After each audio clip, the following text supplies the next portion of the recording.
Hello everyone and welcome to this week's reviews.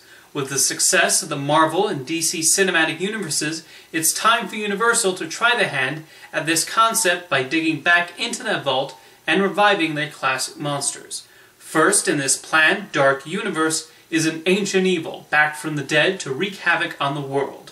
This is The Mummy. Through most of its running time, I found The Mummy succeeded in its goal of being escapist entertainment.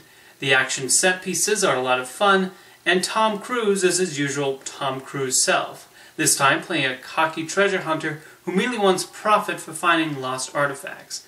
The best part of this film is the mummy herself, played by Sofia Boutella. Boutella really relishes playing this villain, and the makeup design is pretty great too. When she's causing destruction and raising an army with her kiss of death, there's no attempt to soften her up. The film is also beautifully shot with some breathtaking cinematography. The Mummy does fall just a tad short for a number of reasons.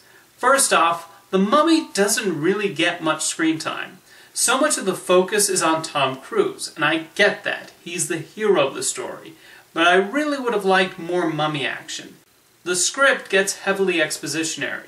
Annabelle Wallis's entire purpose is to give exposition about the mummy and be rescued by Tom Cruise. So much of her dialogue is unneeded because the film already establishes the mummy's backstory in the opening, and we don't need to know much more than that.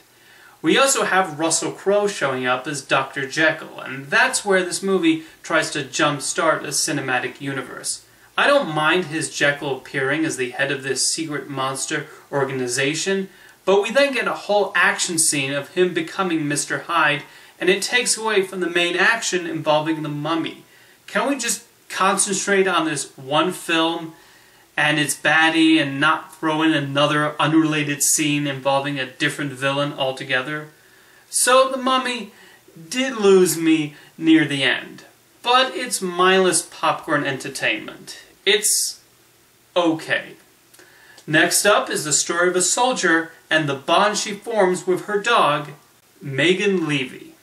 Usually a biopic will be made because a person's life story is unique and has cinematic potential. And maybe that was the case with Megan Leavey, and the story of how she joined the army and connected with a rowdy dog. However, the version of events we see on screen is fairly standard, and one wonders what merited this treatment.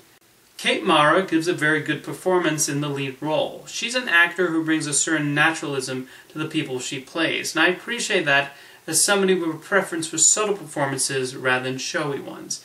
And the friendship she develops with Rex the dog is certainly a sweet, if rather predictable one, whether you know the real events or not.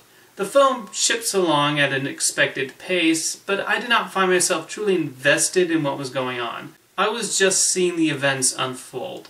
The film throws in a love interest for Megan, which is not really needed, especially since she shares far more chemistry with Rex. This is a largely inoffensive and competently made movie, but it feels a lot more like your average TV movie of the week rather than a film to watch on the big screen.